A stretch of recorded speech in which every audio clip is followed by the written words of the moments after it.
Hello and welcome to This Is Not a Drill. I'm Poppy. And I'm Robin. This week there was a debate in Parliament inspired by the school strike for the climate, which we covered a couple of weeks ago. Now, this debate was widely criticised because it was perceived to have a very low turnout.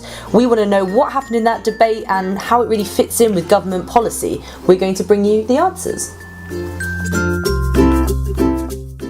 What was the point of the debate, and was it a success? Liberal Democrat MP Layla Moran was the one who scheduled the debate, and she explicitly said she was inspired by the action of all the school children. I mainly want to thank the young people. If it wasn't for that protest, I wouldn't have put in the application, and I think this is them and their voices being heard in this place, and it's about time too.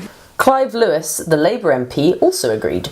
The reason those young people called their school strikes is because they think this place is sleepwalking off of a cliff edge. Not in terms of Brexit, although we may well be doing that, but actually ecologically. There are some of us on this side of the House who understand that if you want to radically make those changes in the timeframes that we're talking, then you need to radically change how the economy works and who the economy works for. Climate change hasn't been debated in the House for 2 years. And this is indeed a climate emergency. It was titled, A General Debate on the UK's Progress Towards Net Zero Carbon Emissions. Catchy. Caroline Lucas, the Green MP for Brighton Pavilion, worked with Layla Moran to bring the debate into Parliament. Here's what she had to say. Climate change is not some kind of future threat. Climate change is here and now. Right. The climate has changed, and that is the reality that we have to confront. In the UK this week, records have again been broken, and several honourable members have already raised the issue of, just on Tuesday, temperatures reaching 21 degrees Celsius in London, the hottest February day in Britain on record. And the records keep breaking, not just in the UK, but right across the world. In January of 2019, Australia, that was the hottest month ever. Prolonged droughts worsened California's destructive wildfires last year. 9 of the 10 hottest years on record have occurred since 2005. As we mentioned, there was plenty of outrage about the chamber being empty. Yes, and there was a lot of tweets going around with kind of screenshots saying this proved that politicians didn't care. And I think the other side of that is always that just because MPs don't show up to a kind of very generalised debate, which was not legally binding and was simply an update, it's not always the best indication of what the government are actually doing behind the scenes. Are they sitting on committees? Are they lobbying, senior members of staff to make sure action is taken? So we felt it was important to instead really dig into what the government are currently doing. This takes us to our next question. What is the UK's policy on climate change? The UK Climate Change Act 2008 was a world first. The purpose of the legislation is to give achievable goals in 5-year chunks so that we can reduce our emissions by 80% of 1990s levels. Under the Climate Change Act, a special body was set up to advise the government on climate change. Now, they acknowledge that no matter what we do, we're going to see a vast change in our climate in the UK. But what they did do was come up with 6 key areas of risk. Number 1 is coastal and flooding areas, and we're going to see communities, businesses and infrastructure affected. Number 2 is a really interesting one. It's a risk to our health, well-being and productivity due to increases in temperature.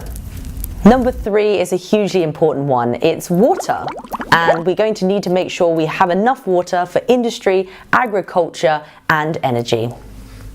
4 is everything we've been seeing on Blue Planet. It's our ecosystems, it's our marine life, and it's a very important one on our risk factors. Number 5 is about food. If we don't take action now, we're going to see a huge risk to our food here and abroad. As things heat up, as number 6 indicates, we're going to see more pests and more disease. Like with anything that's as complex as climate change policy, it's a patchy picture when you're trying to work out whether it's good or bad. On the one hand, the Climate Change Act is quite radical and it goes beyond some of the other international accords like the Paris Agreement. The Paris Agreement applies to lots of different countries, which enables any particular state actor to say, well, I'm not going to cut my emissions because the USA isn't doing it or because China isn't doing it. This policy, the Climate Change Act, means that it's mandatory for the government to meet its emissions targets regardless of what other countries are doing worldwide. On to the negatives. There are a number of things which have continued to happen in spite of the Climate Change Act. We're going to go through the top 10. 1. Fracking. 2, oil drilling. 3, exploration for fossil fuels allowed to continue. 4, MPs voted for a third runway at Heathrow. By a massive majority, 415 in favour, 119 against. Friends of the Earth recently tweeted about this, describing the airport as likely to take up half of the UK's carbon budget by 2050 if we're going for a 1.5 degree target, which is still an incredible amount of warming. 5. The government have removed renewable subsidies. You used to get money from the government for putting solar panels on the roof of your house. You don't get that anymore.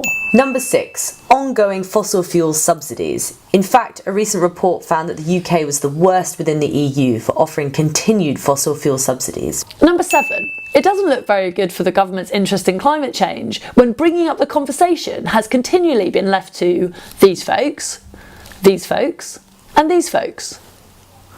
Number 8, the UK is not on track to meet its carbon reduction targets. In 2016, Theresa May got rid of the Department for Climate Change. In a move described as plain stupid, deeply worrying and shocking, Theresa May absorbed this department into another government department within a few days of starting the prime ministerial job. Number 10, it's just not that clear that ministers are that invested in actually fighting climate change. For example, the Environment Minister Michael Gove, despite carrying a reusable coffee cup and pledging to ban the use of plastic straws, has consistently voted against measures to prevent climate change. That was a lot of content there, and we know that there's, sometimes you can watch this stuff and be really downhearted. We don't want you to be like that. So we've got a report to a CCC investigation that you can read, and there's some really great solutions and suggestions that they're putting to government. Ultimately, we know what needs to be done. We just need the political will to do it, and that means really getting involved in holding the government to account and making sure these solutions are enacted in policy. So if you like what we're doing, if you have any comments, please let us know. Make sure you subscribe. We would love to hear from you. Bye!